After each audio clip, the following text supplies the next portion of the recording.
What's up, you guys? Ross Sapp, Fightful here with a name you know.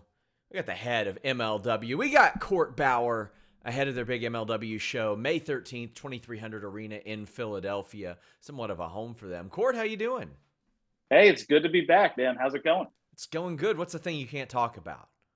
I can't talk about Well, it. Whenever I talk about something, I get into trouble. Well, here's the thing. I'm in a unique position here because, I hear things and I'm like, should I ask him about it? We'll get around. I'll get around to the rumblings I've heard later on. Don't And get me into trouble, Sean. I'll see if I can conjure something out of you. But MLW, man, things seem to be going pretty swell for you. Yeah, we're on a good run here from Dallas to now going to Philly and then New York and then back to Chicago for the first time in like 3 years because of the pandemic. It's going to be great to get back out to the Midwest. So it's good to get back to kind of like the new normal. It's not the old normal, but it's good to have crowds back. It's good to go to Philly. It's like our home away from home. Our first show in 2002 was in Philly. So it's kind of nice that 20 years later, almost to the date, we're back doing Philly again. We're pretty pumped for it. And, I broke the news last week. Alicia Atout re-signed. I'd also gotten some information. Holliday, he signed a multi-year deal in 2020, but he's still got plenty of time left on that deal. You've announced recently that Alex Hammerstone is staying. You've got, I believe, Fatu under a long-term deal. This has got to feel pretty good. Like 4 or 5. Mads Kruger is signed long-term. You've got 4 or 5 of your top names locked down, like a lot of that upper card in an environment where it is a very competitive talent environment. How does that feel? And what kind of process do you use when you approach these talent about re-signing? Yeah, it's a great feeling because you have stability. You can map out. I like to map out 18, ideally 24 months, but injuries, situations, pandemics change everything. But you want to kind of have a rough outline where you're going. So knowing the major pieces on the chessboard is important, and also figuring in there's going to be some possible new additions along the way and stuff that helps. So having these guys locked in, having them being invested in MLW means the world to me, because it's not like, yes, it's great to have them on the roster, but their commitment to MLW and the acknowledgement that they're so into this, the system's the right system for them, it means the world. It's a very validating feeling for me on a personal note. For us, it's, when we go and recruit them, it's, it's a conversation of like, how you feeling about your time here? You're having a good time? How you feeling about things?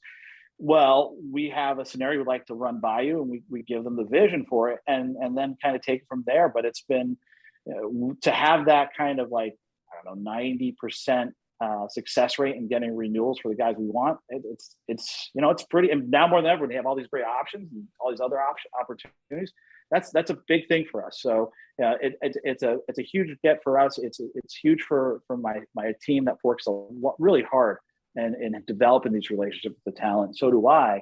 And for the talent, we want them comfortable here. And I think for some of them, like Fatu, Hammer, Mads, it's like they've been there. These aren't guys that just started in wrestling a few years ago. They've been around, but this is the system where it just meshed and connected. And from a creative point of view, from a financial point of view, they're finding that level of success that they have been hoping and looking for in the system. What I always say, look, we're going to grow together. So like our year 1, generation 1 contracts, generation 2 contracts, generation 3, you're seeing, a escalation in what we're able to offer financially, because we're growing, they're growing, they're benefiting from it. So I'm standing up, and I'm giving, whatever I said is going to happen, it's going to happen. And so I'm good for my word. And it's funny, one thing I'll mention about the contracts is everyone's like, oh, those MLW contracts. So when we started as a baby company in a nightclub in Orlando in 2017, we had a lawyer drafting these contracts. They were very simple, it was simpler times. Mm-hmm. And as times changed, we looked at those contracts, and they weren't exactly Swiss cheese. I wouldn't say they're edible, but they were very close to Swiss cheese. So then we said, okay, we got to get a better legal team on this and get these contracts up to snuff. And that's what we did. So when these guys are locked in, they're locked in now. And the contracts are better for us, and they're better for the talent now, financially. And we're also the company where you can be on national TV on BN Sports in 20 countries, and also have the freedom and liberty to go out there and do your indie bookings. We don't take a piece of that action. You go out and do you. We don't want to get involved with that mess. If you miss a flight or if you want to negotiate a higher price, that's all you. Yeah. Please use that as a platform to get more bookings. And it's worked out great. It's worked out great for them. And so we really don't want to have those walls up around us. We want to give that talent that opportunity. So you mentioned that about how the contracts have changed. And a few years ago when AEW started, we sort of saw some of the holes in the Swiss cheese, some of the people that would pop up over there, and you could have fit an iceberg in some of those. So, I mean, yeah, that is something that has absolutely changed. And that's something that we heard about, I think, last year, maybe the year before, too, that these are more of exclusive deals. As, I mean, you definitely want to protect your assets and your resources, and you nailed down 4 of those big pillars. One of them I want to talk about is Alicia, because she told me that she had pitched to you, like, I would like to do some on-screen stuff. And you said, we'll circle back to that. And she said that was about 6 months before even the seeds were planted. So we're talking like maybe a year before, maybe 10 months to a year before she even appeared, she was like, I might want to do this. So that's in line with your like long-term vision of the company. She's very clearly like one of those exceptions that can switch from interviewer to straight up entertainer. How have you felt about her performance so far? Because she's shown really a really great new edge. Yeah, she's really interesting in that when you walk through kind of what you're going to do, her process is she kind of just listens and is absorbing it. Some guys are more active. Well, okay, they run around, they actually go through it, and they kind of walk you through in slow motion. She takes it in, she's thinking, and then she gets quiet, and you're like, she's not really going through the whole thing. She's just kind of thinking, internalizing it, and then when she goes through the curtains later that night, she whips him into a frenzy, and you're like, wow, she could turn it on, but the wheels are turning her head, and you can see she's visualizing what it's going to be, but she's holding back the energy, she's holding it back, and then she just unleashes it when she goes in front of the crowd, which is a cool, interesting process. Most people, they just like going through it and kind of staging it. She just internalizes it, which is, it's great to have someone that has a different process and is really awesome. She's fearless, and we didn't know how over the top Holliday and her were going to get in Dallas in January when they betrayed Hammerstone, and that kiss popped the truck, popped the gorilla area, it popped everyone in the back. They're like, whoa, and the crowd too. Everyone was like, whoa, what just happened there? And it was great. It was great TV, and I want to do more of that kind of stuff, but it has to you have to plant the seeds along the way on that trail, and we planted those seeds during the pandemic. We were doing these Pulp Fusion like digital shorts, which is promos just to bridge the gap. And there was an undeniable chemistry between Holliday and Alicia. Literally, we know what was going on behind the scenes as this was evolving. And so, the best version of wrestling is when you can blend reality with the fiction, and that's what we have here. I even joked that after we saw MJF make out with his IRL girlfriend on TV, like, were there dynasty kissing lessons going on or something? I would hate. I would hate to see what those FaceTime sessions are like. But it's so funny because we had taped our TV 2 weeks prior to that, but when it aired, it almost was like within 24 hours of each other. Like, it was just like, it's just serendipitous, or just the dynasties just in tune throughout the universe. Most friends go to like pottery classes together or something, but they were they were taking kissing lessons. I do remember Hammerstone giving a tanning lesson to Holliday and MJF at one point. So they've done the tanning lessons together. I don't know about pottery. I love it. Did you consider releasing Richard Holliday when he didn't know who D12 was? I was very concerned about that. When Holliday, when you find out he's a Michael Bublé fan, once you know that information, that makes sense. Sorry, Holliday, if you're watching this. Yeah. So you're like, okay, I get that. Yeah, that makes sense. I mean, if he rattled off some Michael Bublé lyrics, I probably wouldn't know them either, unless they were on a commercial somewhere or something. Yeah, he wanted a new theme song. He's like, yeah, you know that Michael Bublé song? I think if we did like a version of that. I'm like, no, I don't know that song. Oh my gosh. As we filmed this, we saw Morrissey pop up on AEW. He's been an Impact. And this led a lot of people to ask me, well, what have you heard about Enzo? I've heard Enzo's been pretty easy for promoters to deal with along the way. You're one of them that has. Is that bullshit? Is he easy to deal with? How were things with Enzo when he came in? I've known Enzo since his pre-NXT days. So it's like, and I connect with some of the people like at Maybach Music, like Spiff TV. So it's like, we've known each other for a while. It's like, some guys I just go back a little further with, so you have a rapport. He's been, he's great. He's over with our production team. He's over in the locker room. I mean, he meshes well in our system. He really does. It's a pleasure to have Enzo in the company. It seems like he's worked really well. I've heard no complaints about him from anybody that do signings, indie shows, anything like that. And I think a lot of people, like, they kind of want it to be sensationalized or something. And I'm like, man, the guy shows up and does his job. That's all I hear.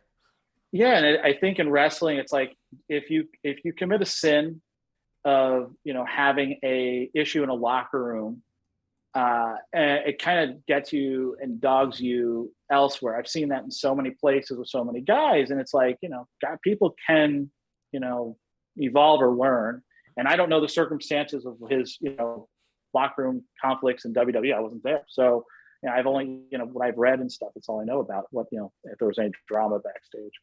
Another person that's made the transition, I think, really well is EJ Nduka. Like, he was a guy that I can tell you that people in WWE were very shocked became available on the free agent market. I believe that you were probably in that same boat. You were shocked that he was going to be available, and you all snatched him up pretty quickly. Yeah. When he became a free agent, I was shocked. I mean, he just checks off all the boxes. He's athletic. He has charisma. He has the look that Vince, if he could have a cloning factory, would say, yes. Put that on assembly line number 1. So, yeah, and I don't know. I was told it was a numbers game, but I'm, not privy to what happened there. I don't know. I don't know if EJ knows. But he's an absolute breakout prospect, and in our system, he's been amazing. It's like I was gifted with this incredible talent, great presence backstage, awesome with the media, and bell to bell is continuing to evolve and step up and make big strides. And I think the team with Tankman really, really fast tracked that for him. The opposite of an incredible talent is Shaza McKenzie, who I will fight in a diner one day. She was able to come in and do some MLW shows as she's over in the States. The pandemic really hurt, in a serious sense now, did hurt people like her who were on their way over. And now she's getting this opportunity, and she's worked such a great variety of places. It's clearly you're starting to see a little bit of normalcy in that as far as talent goes. Fingers crossed. But what sort of challenges has that presented for you, for somebody who does plan your stuff out so far ahead? The pandemic really threw a wrench in all that. Right off screen, I have a page, and it's called the contingency page. And it's for variables of, okay, if 5 or 6 of our matches need to be changed next week in Philly, this is what we're going to do. And it's at least something to work off of so you can improvise. And you just don't know if someone's going to test positive for COVID. We had it with Von Erichs, and it was in Dallas when they were chasing the tag titles. Couldn't have been worse conditions. They said, look, we'll get, what do we do? Should we get on place? Look, we have a COVID compliance officer. Check in with him, and that's decisions out of my hands. If you guys got COVID, you're not just you're take care of yourself and stay at home, isolate. And so you've got to prepare for those inevitable scenarios. And then you also have, when you have a contingency sheet, if you have injuries come up or there's talent like we had in Dallas that does something that's egregious, and you have to change a card for a matinee show the next day, you have something to work off of. It may not be ideal, but it's something to work off of, which you didn't have 2 years ago before a pandemic. So you're more prepared for things that you can't foresee. So, I think that's good.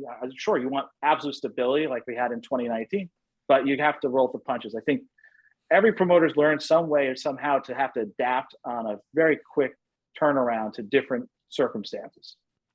Another thing that I liked seeing, a guy like Swerve, who was headed to AEW, he made sure one of his stops along the way was MLW, which put him on the radar of so many people. And I've always said that when you pop up on MLW TV, you pop up on the radar. General wrestling fan, other wrestling companies, just in general, people take note. He came back. How did that necessarily get? Did you know he was heading to AEW at that point? The rumors were certainly out there. And by the time it aired, obviously, and he got to appear, he had already landed there. But were you aware that he was heading that direction? So with we carve out a a portion of our roster so that we can do something interesting, like bring a Shane Strickland in and have that flex room on top to do interesting matches. And maybe it's a TV program where it's 4 weeks and you're out. Sometimes it's 8 weeks and you're out, 12 weeks and you're out. And so short-term, like handshake deals, it's beneficial for both parties because it's like kind of like the ECW thing. Yeah. You're kind of like the stop on an island in between two ports. And hopefully, and I think it's been the case with most of the guys that have done that, we're going to enrich your momentum, your presence. We're not going to diminish you. We're going to hopefully heat you up so you can leverage a better deal elsewhere. You have more momentum. And if it works out, you want to stay here, great. But let's make something happen here and have fun. And so Shane, having been the first champion of the new era, it was great. It was a delight to have back, and we're delighted for him and his family that he's been able to turn a unforeseen, unexpected release into a positive thing. Where I think he has a sense of more creative freedom. He seems to be thrilled with everything, and that's good. That's what you want. In this is a very passion-driven business, and you're here for the money too, but. If you're not feeling that creative experience and you don't have that freedom to some extent, it can become a drag fast. We mentioned people that had kind of made stops there, appearances. Killer Kross, who also had formerly worked in MLW, popping back up. I mean, he's such a natural. I mean, he's so good at this. I mean, a lot of people don't realize he was on track to be a pro fighter at one point. And he was like, no, I want to be a pro wrestler. Now we see him back on the independent circuit. We see him popping up back in MLW. What is that like to sort of reestablish that connection when people have been gone for quite a while? Well, they're at a different point in their journey. They've seen some ups, they've seen some downs. They got through a few more battles since you last linked up with them. So there's also like a kindred spirit if they've been in the same system that you had been in. So you can kind of get a read for how was it for you?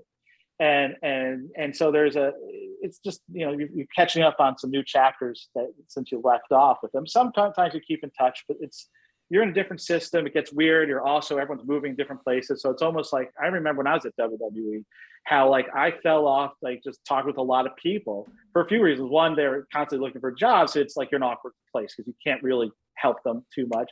But also it's almost like you're in a prison, not in a negative sense, but in the sense of you're so in this bubble, this isolated, almost like this, it's a whole new universe within a universe. And it's just moves so fast that to keep up with people so hard to do because you're on the go and you're traveling. Back when I was at WWE, we were writing 3 shows, producing 3 shows a week. And that was a hard pace back then. Now they're producing even more content. So you had mentioned there's things that you can't talk about. I'm going to see what I can conjure out of you based on some things that maybe I've heard. Okay. I've heard that maybe you all are in talks with a streaming service or a cable network or some sort of TV platform. Is there anything you can add to that? I can't really because I'll get into trouble. I'll say that, obviously we had a pretty big setback last year. We were teed up to announce something. And so, a few days after that, you're just kind of shell shocked and not sure, what do? You kind of you're just there, everything's locked and ready. So then you kind of have to reassess, oh my God, I have to go through this whole process again. It's like Groundhog's Day. Yeah. So then you go back into the process of it, and these conversations and things take time. It's not like you just call up someone and they're like, yeah, I want that. And I want that. It's not like going through a drive-through. God, I wish it was. So, it's to have to go back down that path. It's a draining process because it's just there's an ebb and flow to it. And so then you get, weird things hit like the holidays where LA just shuts down basically from Thanksgiving through the New Year, well, maybe mid-January if you're lucky. And it's a slow process. So yeah, we're pretty far along with some conversations now. Okay. And I want to be cautiously optimistic. There's no pen to paper. I don't think I want to give anyone false hope, but my job is to find us a new deal, and we're in pretty deep orders now. Yeah, before you had mentioned that, I wanted to clarify. Was it you would have gotten in trouble because there were talks, or because obviously a pending lawsuit going on? There's a lot going into that, but I understand that you can't talk about that. But another thing I wanted to ask you about, I had word last year that a women's featherweight title was coming. What's the progress on that? And like, is it still in the plans? Yep. The first champion will be crowned in Philadelphia, Taya Valkyrie versus Holliday D12. It's I think a lot of people think it's just we're having a cutesy name for the featherweights and some. That's an actual weight class in boxing and MMA. There's bantamweight, strawweight, featherweight. There's all I love it. Welterweight. And so, we did that because we want to have multiple weight class divisions, just like we have for the men. It's not trying to say, we're trying to define women by weight. It's just like in fighting, we try to lean into combat sport end. We have middleweight division, MLW, we have an open weight division, we have a heavyweight division. Maybe one day we'll have a super heavyweight division. I don't know. We got big juicy now. So for the women, we wanted to have its own weight class, and the featherweight weight class is that. It goes up. People never ask, well, what does the weight go up to? 205 pounds. And so we could then theoretically, because middleweight the division is right there too, we can go up to 205 with that. So it's an opportunity to give it its own title instead of saying women's middleweight title. We wanted to have its own shine. So what I'm going to do right now is actually I got the championship right here, and this is the first look at it, fresh from Wildcat, and there she is. Okay, there she is, and nice. You can see here, it's got the Goddess of War on the sides, and of course it's feathers and some diamonds. You could have put me on one of those side plates. Yeah, well, we got to get our digital media championship for that. Yeah, that looks incredible. So I mean, that is obviously a huge step for MLW, and now a lot of times, just as a result of you all having a firm championship in place, like MLW is going to become like a discussion point when people say, "Where's this free agent going to go? Where's that free agent going to go? What about this avenue for this person?" And there is a robust like talent pool, probably the most we've seen since I would say probably 2018, before AEW snatched up a bunch of people, of women's free agents. How has that been, like, sort of navigating that and talking to people about coming in and doing spots or even signing deals? Yeah, Dave Prazak has been awesome in overseeing the division. He's, a visionary in women's wrestling. He's opened the door for so many incredibly talented women for forever. And so for him to be a part of the company and help us with that, I couldn't ask for a better person to shepherd that in. I think he's, Kathy Carino and Dave Prazak are would be my draft picks, right? And Kathy at the time was also, tied up, I think, with some WWE stuff. So, we're very happy to have Dave here, and I have full confidence and trust in Dave. He's the one that really works and is spearheading this, and he's done a great job. He's emailing in the middle of the night, emails in the morning. He's really just so invested in this. We're excited and pumped to see this division kick off. There isn't really a women's wrestler he doesn't have a connect to. No. And I've never spoken to Dave one-on-one, but I mean, everybody just talks over the moon about him and credits him for the progression in their careers and things like that. You'd mentioned Kathy Carino, who a lot of people know as Alice in Danger. Is she involved? Is she going to be involved? Have you had any talks with her? No, we haven't yet. That's something that was brought up, honestly, internally, but we haven't reached out to her. She's awesome. Mm-hmm. We have big fans of her in the company. So her name has come up repeatedly. I've had to tell them, actually, at the time she was at WWE, I was like, guys, we can't, I'd love to reach out. She's with WWE. But yeah, no, we're certainly interested in having a conversation. And with Prazak involved, I mean, you have somebody that's very familiar running an all-women's promotion, setup, all that. Is that anything that's in the consideration down the line? I mean, that is always like a natural question. From the first time you establish a women's title, when's the all-women's show? Like that always happens. Yeah. I mean, that's the end game for us. It's like when we have our media rights discussions, it's like the primary series, it's talking about live specials, and then the offshoot opportunities. And, we want to be able to do a women's show, and we think it's very possible. I think they deserve their own time, not to share the time. I would love to have it. I think it would be an awesome show. I think it would have a distinctly different feel to it. And I think, it's just a matter of we need a partner to support it. And if we have a partner that wants it, man, we will. How many hours do you want? Yeah, no kidding. I mean, MLW always, that not only do they have the modern content, there's such a great library as well. How is that sort of leveraged when you're talking with places like that? Is that something that's brought up? Like, hey, we got CM Punk and Dusty Rhodes and a lot of people in this video library as well. Yeah, it's certainly beneficial because a lot of places you talk to, especially if it's a streaming thing more than a linear play or cable network play, they want hours and hours. They want a catalog because they want to keep people watching. They want to just be able to go in and just do a deep dive into that library. So to say your library goes back to 2002 and has, Dusty Rhodes, Terry Funk, Joey Styles, CM Punk, and, then you have guys like Bryan Danielson popping up. It's a good library. It's a good thing to have. The more footage you have, the better for a lot of these conversations. It's now more than ever, they just want to be fed content. So it's certainly strategically appealing to them to be found. Court Bauer, I want to thank you so much. Of course, MLW in Philadelphia, May 13th. Again, you say it's sort of your home away from home now. Where else are you looking to establish as sort of, I don't want to say a home, but somewhere that you want to really get into and make almost maybe even a regular type of destination for MLW? Yeah, so I'm looking on my whiteboard, so I'm just going to cheat on this question here and tell you what's on the horizon for us, where we want to hit. We want to hit LA. We have a few things in the mix for Los Angeles prior to next year, where everyone's going to converge in Los Angeles and take over Los Angeles in the spring. There's some markets in Texas. We want to hit San Antonio. We want to hit Houston. We want to hit Austin, Texas. We want to hit markets like Pittsburgh. Could we hit theoretically a Cincinnati, Sean? It's possible.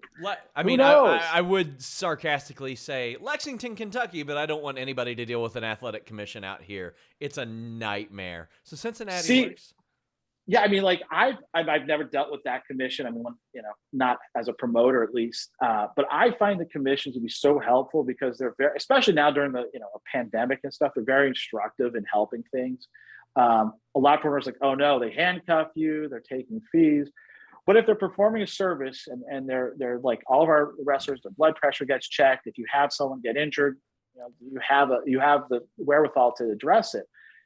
When you don't have that, it's a problem. Do they allow you to like put wrestlers through panes of glass and then things exploding? No, but that's also not something I have a preference to do. I agree. Here's where I bury them. In Kentucky, where I trained and did all that. Yeah. I had to go to Frankfurt to get a wrestling license before I ever took a bump. But when you are licensed to train, you then have the same rights as a Randy Orton within the state. I think that is very counterproductive. That is very clearly a money grab when on the form it says, who were you trained by? Well, nobody yet. But I still have to get my license to train to be a pro wrestler. But then I have the same rights as a 20-year vet. That screams money grab to me. And when it goes from government to doctors to lab court, because you've got to get your physical, sometimes you got to get blood work done, it is very clearly a circle of money making that I think far reaches beyond helping. Like I found Ohio is very helpful. I found Ohio has a pretty good commission that they make sure you're sanctioned, they make sure you're legit. There are a few like that.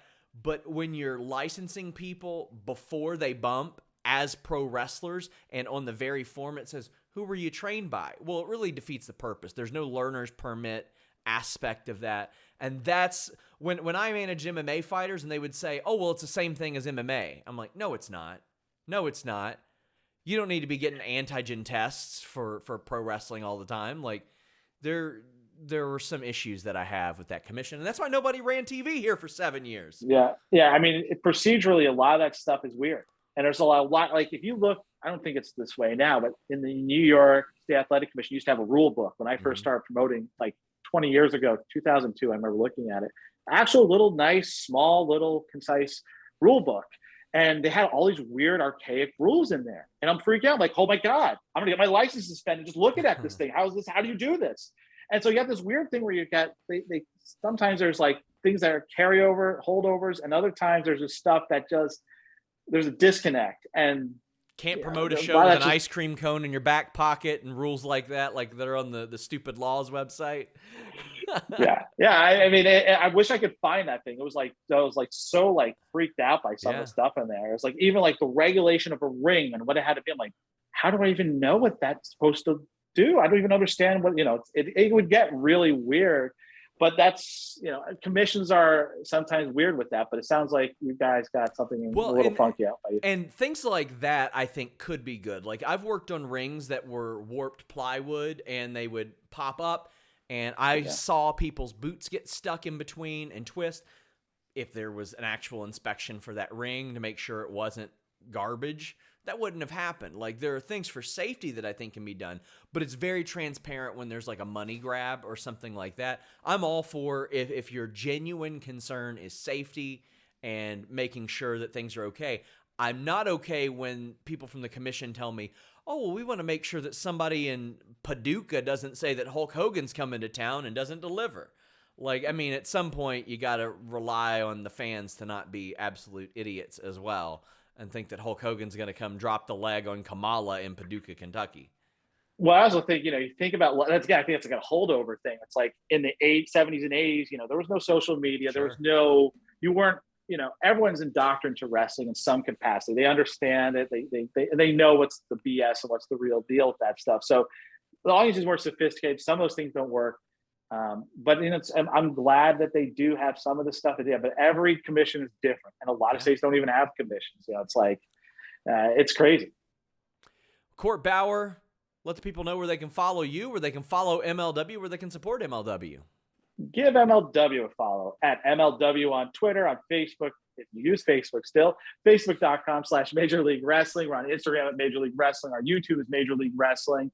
And our weekly show is streamed for free worldwide on YouTube. We're also on cable nationwide and on the dish on BN Sports in English and in Spanish. We were number one last week on BN. We beat soccer, so we're happy with that. That's incredible. And we often are on Saturday nights. We often are number one. We were number one when we first started on MLW on BN. They put us with Evander Holyfield boxing and an MMA show that was vaguely out of like Vancouver or something. Yeah. They thought we would get the lift from them.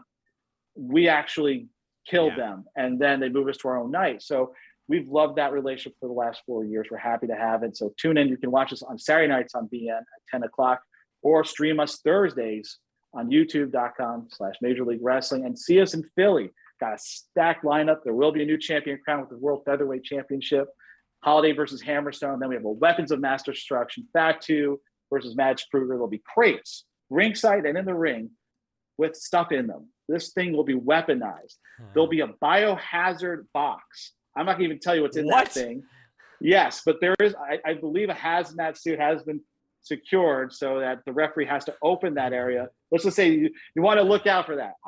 There might be some interesting, dangerous weapons in play. But what would the Kentucky Athletic Commission say about this? Yeah, let's just say, we worked with the government to make sure this is military grade stuff. Court Bauer, thank you so much. Guys, until next time, we're out. Hey guys, this interview brought to you for the price of On the House by NordVPN.com/Fightful. Check out NordVPN.com/Fightful to check all your region blocked shows. Get pay-per-views maybe a little bit more affordably than usual. Avoid price discrimination. Browse securely, all that good stuff. You can also use the code FIGHTFUL. You'll save 70% off, plus get one additional month for free, and it's all backed with Nord's 30-day money-back guarantee. So if you don't like it for any reason, just let them know you get your money back. There's no risk, and this investment is going to save you money as well, if you so choose. I often find that when I'm traveling, there's certain shows that I can't watch because it says I'm not in my home area. NordVPN.com/Fightful takes care of that. Reminder, use that code FIGHTFUL if you want. Hit them up at NordVPN on Twitter and enjoy the interview.